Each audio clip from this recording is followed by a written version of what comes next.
Hello and good day through a Therapistized Tribe. This is Craig Graves, your co-host, coming at you today with the Monday Short. In today's short, we're going to go way back to episode 2 on the elusive mental health goal of contentment. This was obviously one of the first episodes that we did, and it's really, being content and being happy is really kind of the foundation, if you will, of mental health, at least in my opinion. What do we all want? We all want happiness. We want to be happy. We want our kids to be happy and those around us to be happy. But where does happiness come from? Is it external, internal? I'm going to give you a little hint. So today I shared a quote from Musashi, who was a great samurai warrior and poet and artist. And Musashi said, "There is nothing outside of yourself that can ever enable you to get better, stronger, richer, quicker, or smarter. Everything is within. Everything exists. Seek nothing outside of yourself." So in this little short episode, takes about 7 or 8 minutes, Chris talks about happiness and contentment, what it takes to be happy and content, and how to deal with things that may get in the way. Okay? So hope you enjoy this little segment, and I'll talk to you again on the other side.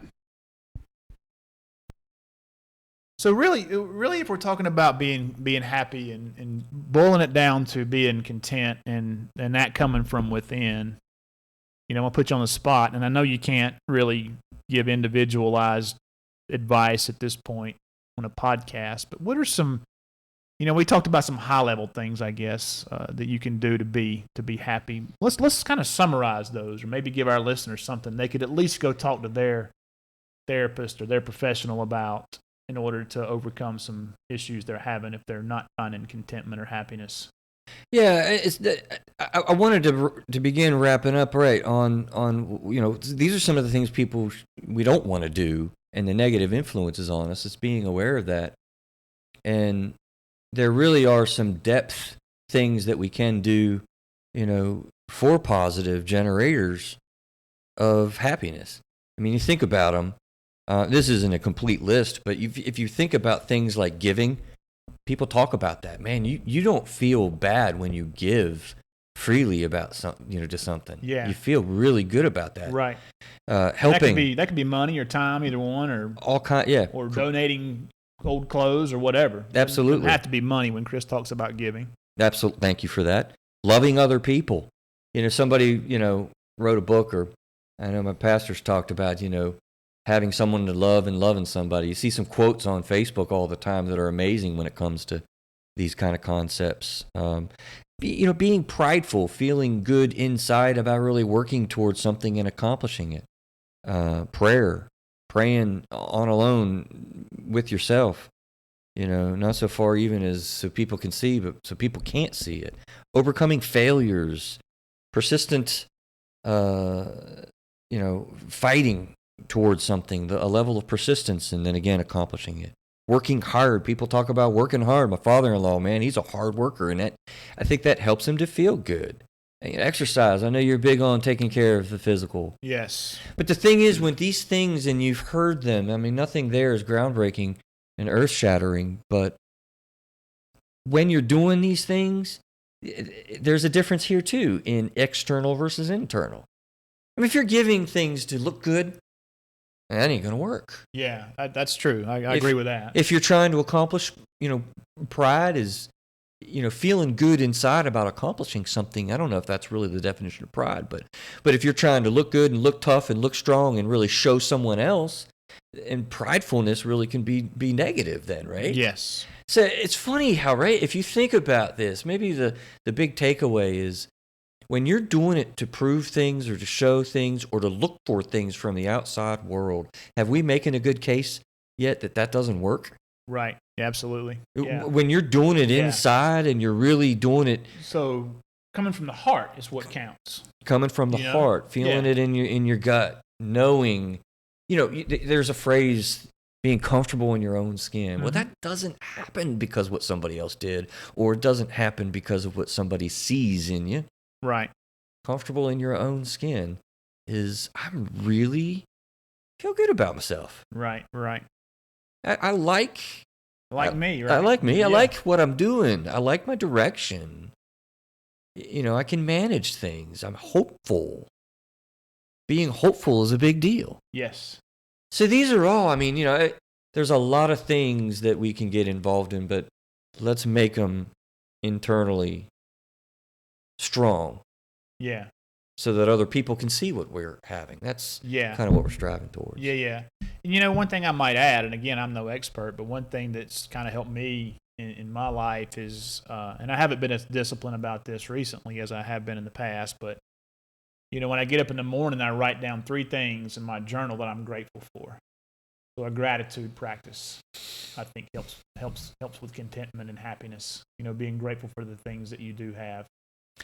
Gratitude is a huge concept. Whether it's a cup of coffee or your house or your children, we take a lot for granted. Yeah, we do. Absolutely do. Absolutely we do. We get entitled and think we should have more. Yeah. And another thing I might say to our listener is, Chris named off 5 or 10 things there. Start with one. Start with one of those things and start doing that, and don't be overwhelmed by the big list. But, start a gratitude journal, and do it for a week. Commit to doing it for 21 days. I think it takes 21 days to make something a habit. And, I'm glad you said to make something a habit in 21 days. I do hear a lot of times people will say, well, I've done that and I've tried this, I've done that and I've tried things, and they'll bring up things that they've thought of doing that I didn't even, suggest or try. It's really about being able to improve your ability consistently and focusing on that, which is, maybe listening to a show like this gives you some focus to just start small. Yeah. And begin to grow and build. Don't think that you're gonna listen to a half-hour podcast and be like, oh man, I got this, man. We're gonna knock it out tomorrow. I'm gonna be happy tomorrow. You're right, and I'm gonna reiterate what I said earlier: is these things take time. It takes discipline. One of my favorite people to listen to on other podcasts is Jocko Willink, and he's his motto is discipline equals freedom. And so these things take time. It takes time to change your thinking and time to be grateful and to find contentment within. It didn't happen overnight that we became unhappy. I'll be honest with you. Meditation is a good example of that with what you're saying. I have a very hard time with that. Yeah. I'll try to just settle down and think my thoughts, and they'll be drifting. Yeah. My wife's going to say at this point, if she was in the room, yeah, because he has ADD. I don't know. I think if meditation I really do may or be not, a great topic for another show. It is, but it's hard. Is my point. It is hard, and it does take discipline. And one of the people, or I guess a lot of the people that I've listened to on meditation, say the goal is not necessarily to stop thinking, but just to observe what you're thinking. Observe your thoughts. It's a skill. If you get to a point where you observe your thoughts, then you can say, "Hey, that's a negative thought. Let me change that to something else." So newsflash, folks, happiness comes from within. So if you're looking for that new relationship or that new sports car or that new whatever it is to make you happy, then it ain't going to happen. Happiness comes from within. Now, there's a lot in that episode or in that short little 7 or 8 minute bit there. I'm not going to try to summarize all of it, but I will say that it does take time to change negative thought patterns into positive and to find contentment within yourself. But it's possible. You can do it. We talked about being service-oriented and helping other people. I got a friend who tells me that whenever he feels down, he just goes out and finds somebody to help, and then that just turns his whole mindset around. We also did a show, episode number 5, on mindfulness. So if you're interested in hearing more about meditation and or mindfulness, then that would be a good episode to listen to. And we've also done an episode where I shared a process on how to change negative thought patterns into positive thought patterns. There's a whole episode on that, on Mark Divine's book, Unbeatable Mind. And we also pulled out that specific process and put it into one of our short episodes. So you can find that out there too. Okay? Love to hear your feedback on this one, as well as all of our shows. You can go to our website, doittherapisteyes.com. Click on the Contact Us link.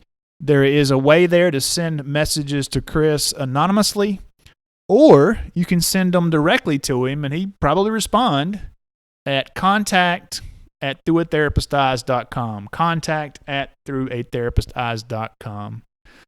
Okay, guys, that's it for this week's short. Appreciate you guys listening, and Chris and I will be talking to you very, very soon.